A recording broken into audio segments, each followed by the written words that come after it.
오늘은 주님의 자녀입니다 라는 제목으로 함께 은혜를 나누도록 하겠습니다. 큰 은혜 되시기 바랍니다.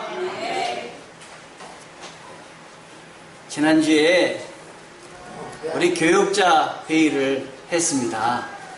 그런데 그 교육자 회의할 때 설교하신 목사님이 자신은 교회도 많이 부흥됐고 그리고 하나님의 일을 열심히 하는데 늘 마음속에 하나 부족한 것이 있다 이런 생각을 하셨대요. 그래서 늘 안타까웠다고 합니다. 그게 뭐냐면은 열등의식이었다고 하십니다. 목사님 목회를 그렇게 잘하시고 열심히 하시는 분도 열등의식이 있다니 이런 생각을 제가 해봤어요. 그러다가 성경 말씀을 읽게 되었다고 합니다. 그 성경 말씀을 읽다가 거기에 은혜를 받아서 하나님이 이래서 나를 쓰셨구나 하는 생각을 하고 그 다음부터는 거기서 벗어났다고 합니다. 그 성경 말씀이 고린도전서 1장 27절에서 28절 말씀입니다. 한번 읽어드리겠습니다. 하나님께서 세상에 미련한 것들을 택하사 지혜 있는 자들을 부끄럽게 하려 하시려고 세상에 약한 것들을 택하사 강한 것들을 부끄럽게 하시며 하나님께서 세상에 천한 것들과 멸시받는 것들과 없는 것들을 택하사 있는 것들을 폐하려 하시나니 이는 아무 육체도 하나님 앞에서 자랑하지 못하게 하려 하심이라.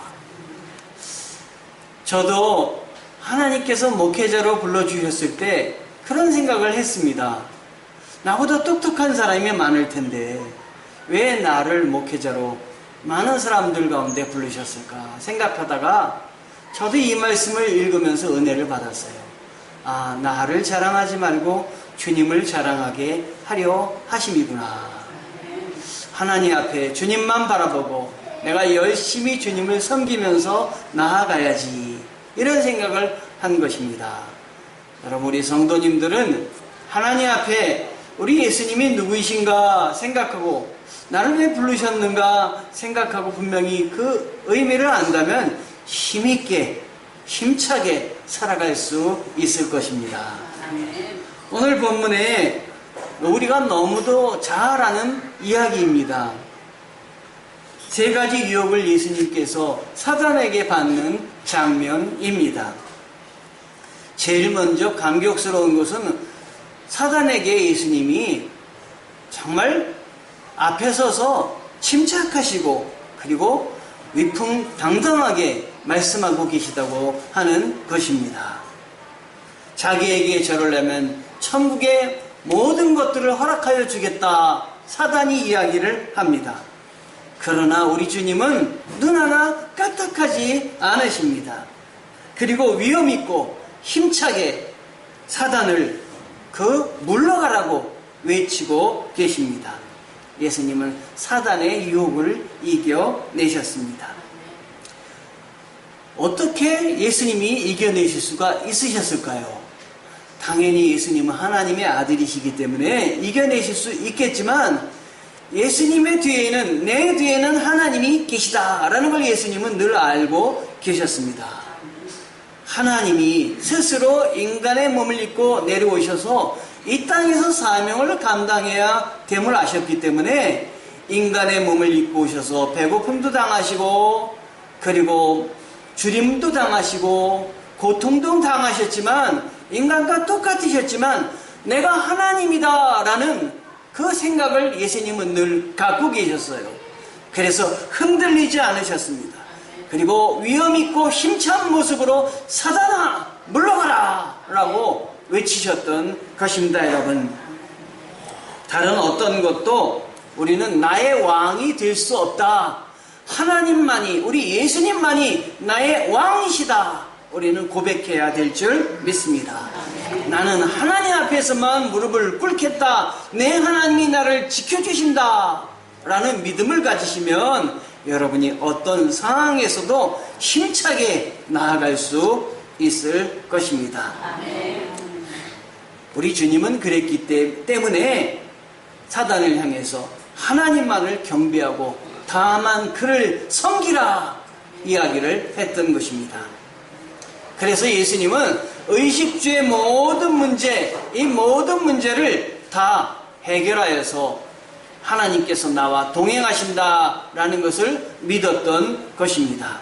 그래서 너는 하나님만을 섬기라 라고 이야기를 했던 것입니다. 출애굽기 5장 1절에 보면은 모세가 나옵니다. 모세는 이스라엘 백성들의 지도자 아니었습니까? 그런데 처음에 이 모세가 하나님 앞에서 내가 내 백성들을 애굽의 백성에서 애굽의 압제로부터 건져내라 이렇게 명령을 받았을 때 이 모세가 내가 누구에게 이걸 감당합니까? 나는 할 수 없습니다. 정말 그는 힘이 없는 나약한 모습으로 섰습니다. 그런데 하나님이 뒤에서 그에게 힘을 주십니다. 능력을 주십니다. 그리고 내가 너의 뒤에 함께 하겠다라는 사실을 알려주시는데 5장 1절을 읽어보면 그 후에 모세와 아론이 바로에게 가서 이르되 이스라엘의 하나님 여호와께서 이렇게 말씀하시기를 내 백성을 보내라 그러면 그들이 광야에서 내 앞에 절기를 지킬 것이니라 하셨나이다. 그래서 처음엔 말도 못했지만 바로왕이 어떤 사람입니까? 명령만 내면 모두 다 죽을 수밖에 없는 그러한 권력이 있는 사람 아닙니까? 그런데 그 권력자 앞에서 하나도 떨지 않은 것은 뒤에 권력자보다 더 크신 하나님이 나를 보내신다. 이걸 믿었기 때문인 것입니다. 그래서 가서 왕 앞에서 뭐라고 얘기했느냐? 이 백성은 나의 백성이다. 광야에 나가서 하나님께 예배 드리라 하라. 우리 주님께서 우리 하나님께서 말씀하셨다. 너는 따라야 된다. 라고 이야기를 했던 것입니다. 여러분은 누구입니까? 우리 주님께서 피값으로 사신 자녀들 아닙니까? 백성 아닙니까? 내 뒤엔 하나님이 계시다. 이 하나님을 붙들고 당당하게 사시기 바랍니다, 여러분. 아멘. 우리 아합이라는 왕이 있습니다. 근데 이 아합 왕은 아주 악한 왕으로 하나님을 제대로 섬기지를 않았습니다. 그때 엘리야가 이 아합 왕의 권력이 세지만 그 앞에 가서 정말 위험있게 이야기를 합니다. 내 말이 없으면 이 땅에 비도 이슬도 내리지 않을 것이다 라고 이야기를 합니다. 이렇게 위험있게 이야기하는 엘리야는 유명한 사람이었느냐?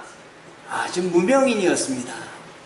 보통 어떤 사람의 이름이 성경에 나오면은 그 앞에 아버지 이름이 나옵니다.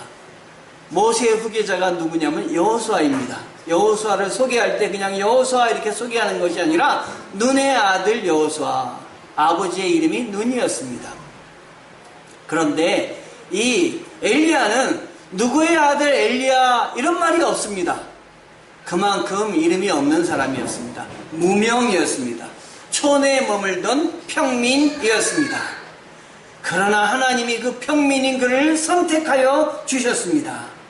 그래서 이 엘리야는 하나님께 선택받고 하나님의 일을 실컷 감당합니다.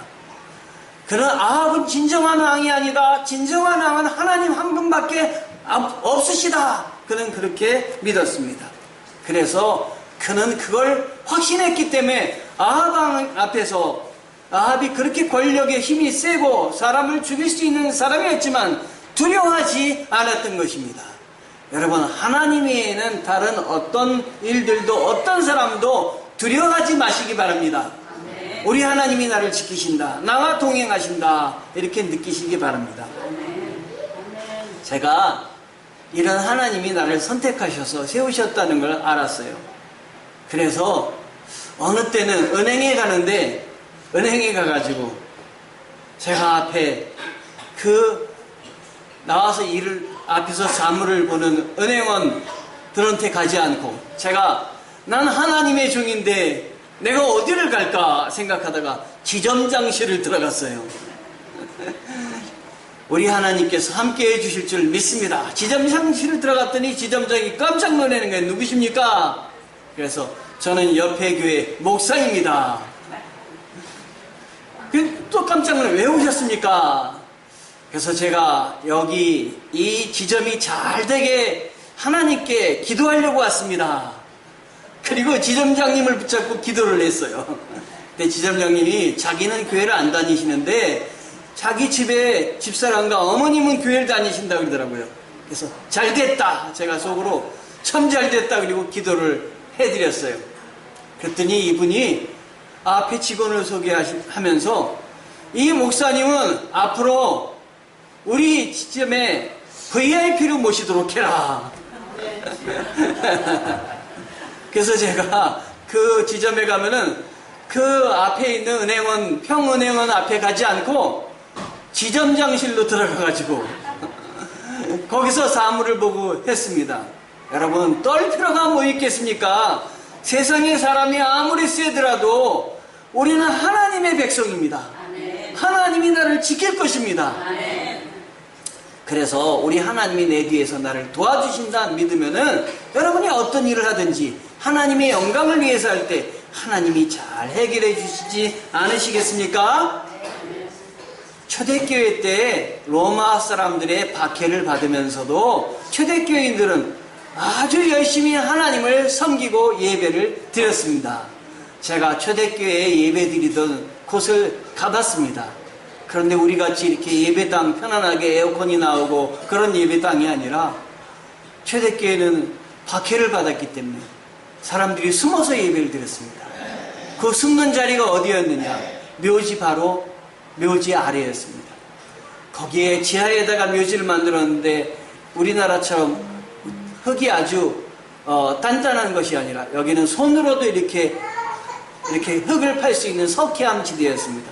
손으로 이렇게 파면은 조금 있으면 공기와 이렇게 접촉이 되면 아주 딱딱하게 시멘트처럼 붙습니다. 그래서 막 이렇게 깊숙이 파고 들어가도 거기에 아주 훌륭한 그 공간이 생기는 것이에요. 가보니까 밑에 굉장히 넓은 데도 있어서 예배를 드리는 장소도 있었습니다. 사람들이 죽으면은 그냥 벽을 이렇게 파가지고 이렇게 묻으면은 냄새도 흡수해가지고 거기가 바로 묘지이며 또 예배드리는 산자와 죽은 자들이 함께하는 공간이었어요. 이런 곳에서 그들은 열심히 예배를 드렸습니다. 비록 그런 곳에서 예배드렸지만 우리 하나님이 나와 동행하신다라는 믿음으로 그들은 열심히 하나님을 섬겼던 것입니다. 하나님이 나와 함께 하신다, 이걸 믿는 게 참 중요한 것입니다. 여러분 마음 먹기 달린 것입니다. 마음으로 하나님이 나를 도와주신다 믿으시고 사셔야 됩니다. 제가 젊었을 때 미국에 갔는데 한 음식점에 이제 친구들과 함께 들어가게 됐습니다. 친구가 밥을 사준다고 해가지고 들어갔어요. 그러니까 저보다 먼저 미국을 간 그 친구에게 밥을 이렇게 얻어먹는데 친구끼리 만났으니까 한국 사람이니까 한국말을 쓰지 않겠습니까? 한국말을 쓰고 들어가는데 뒤에 따라오던 어떤 동양인이 저를 보더니 I'm a Korean 그러는 거예요. 나도 한국 사람이다 이러는 거예요. 그런데 제가 그 사람을 보고 아주 못된 일을 했어요. 뭐라 그러냐? 한국말 할 줄 아십니까? 그랬더니 모른다는 거예요. 한국말을 할 줄 모르면 한국 사람이 아닙니다. 한국말을 해야 한국 사람입니다. 어떻게 보면 바른 말 같지만 그러나 그 사람이 한국인이라는 의식을 갖고 산다는 게 얼마나 대단한 것입니까?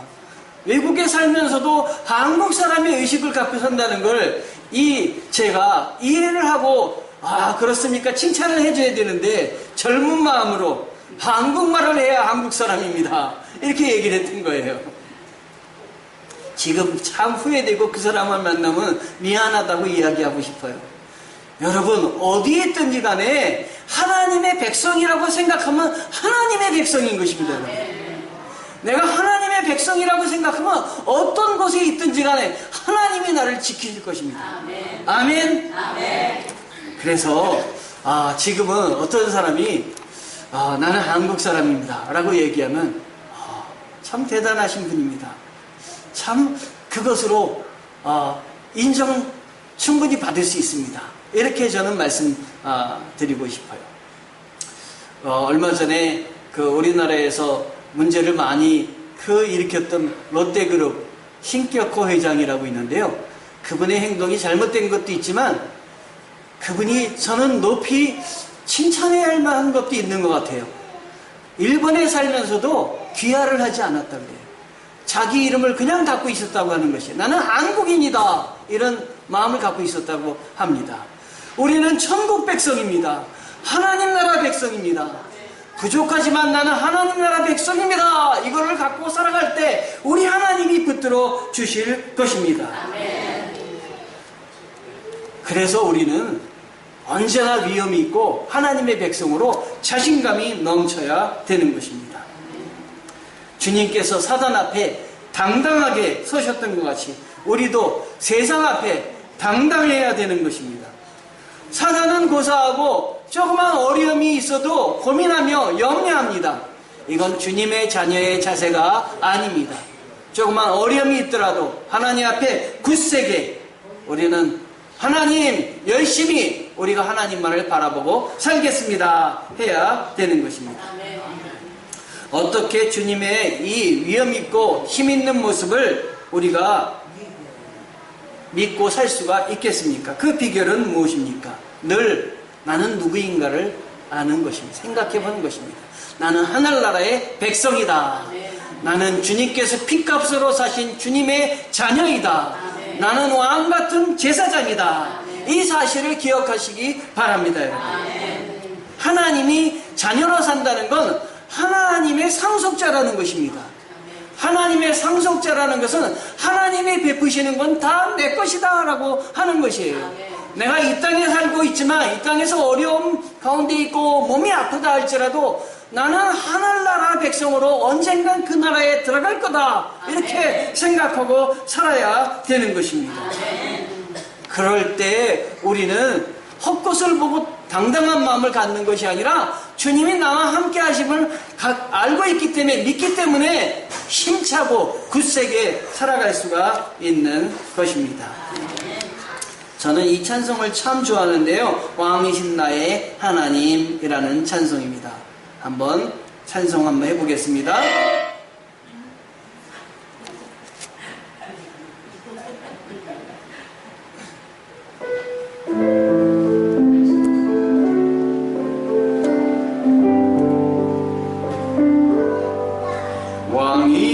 왕이신 나의 하나님 내가 주를 높이고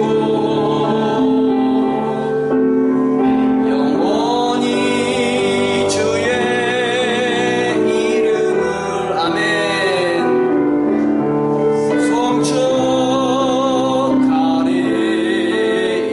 송축하리이다. 한 번 더 왕이신 나의 하나님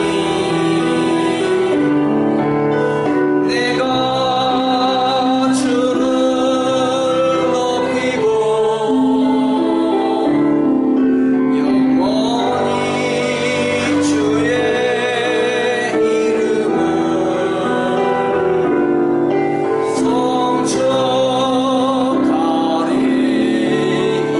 송축하리이다. 아멘. 됐습니다. 여러분, 하나님이 나와 함께 하신다고 믿는 사람은 세상과 사람과 돈이나 이 세상 권력이나 이런 걸 두려워할 필요가 없습니다. 하나님이 예비하신 곳에 나는 영원히 살겠습니다. 그러므로 어떤 유혹 앞에도 흔들리지 않을 수 있는 것입니다. 나의 진정한 왕은 세상이 아니라 하나님이시기 때문인 것입니다. 그리스도인이라는 이름을 가진 우리들이 그래서 힘차게 살아가야 되는 것입니다. 어떤 어려움이 오더라도 흔들리지 말고 주님과 함께 동행하며 살아야 되는 것입니다. 아멘. 다비드 상이라는 상이 있습니다. 르네상스를 대표하는 둘의 화가이자 고대 그리스 이후에 가장 저명한 그 이탈리아 조각가 미켈란젤로의 작품입니다. 이 미켈란젤로가 앞에 보이시죠? 그런데 이 미켈란젤로는 대리석 4m나 되는 높이 굉장히 큰 작품의 재료로 쓰인 대리석을 가지고 이 다비드상을 만들었습니다. 그런데 이 다비드상의 재료가 됐던 대리석은 처음부터 이 다비드상을 만들기 위한 대리석이 아니라 버려져 있던 대리석이었어요. 유명한 조각가 두치오가 사용하던 대리석인데 대리석을 잘못 이렇게 만져가지고 이게 금이 가고 그랬던 것을 방치해 놨던 그러한 대리석이었습니다. 그랬던 이 대리석을 미켈란젤로가 보고 그 안에 그 다윗을 생각을 한 거예요. 아, 이렇게 조각하면 이건 멋진 작품이 되겠다라고 생각해서 버려진 이 대리석을 조각을 해가지고 아주 아름다운 작품을 만들어 낸 것입니다. 그래서 새로운 이 다비드상이 만들어진 것입니다. 여러분, 무엇이든지 어떤 사람이든지 이 대리석도 훌륭한 그 작품을 만드는 거장 앞에 이 대리석이 만져졌을 때 아주 훌륭한 작품이 되었듯이 우리도 상처 있고 외롭고 쓸쓸하고 문제투성이고 고통이 있고 아픔이 있는 우리지만 우리 주님께 만져질 때는 우리 주님이 우리를 붙들어 주실 때는 우리는 새로운 피조물이 되는 것입니다. 그래서 당당할 수 있고 아프더라도 위축당하지 않고 나는 우리 주님께서 붙잡은 사람이다 이렇게 담대히 주님 앞에 설 수가 있는 것입니다. 누구의 눈에 드느냐, 누구의 마음에 드느냐, 누구의 손을 거치느냐, 그분의 손이 나를 만지느냐에 따라서 우리는 새롭게 빚어질 수가 있는 것입니다. 내 몸이 아프고 내 마음이 아프고 내가 건강을 조금 잃었다 할지라도 여러분 흔들리지 마시기 바랍니다. 우리 주님이 여러분을 붙들고 계십니다. 우리 주님의 손이 여러분을 붙잡고 계십니다.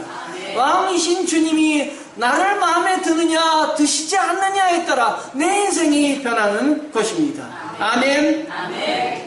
주님은 천하만국의 영광을 다 준다고 이 마귀가 이야기를 해도 너 마귀, 나는 하나님이 나를 붙들고 있는데 감히 너 마귀 따위가 나를 붙들어?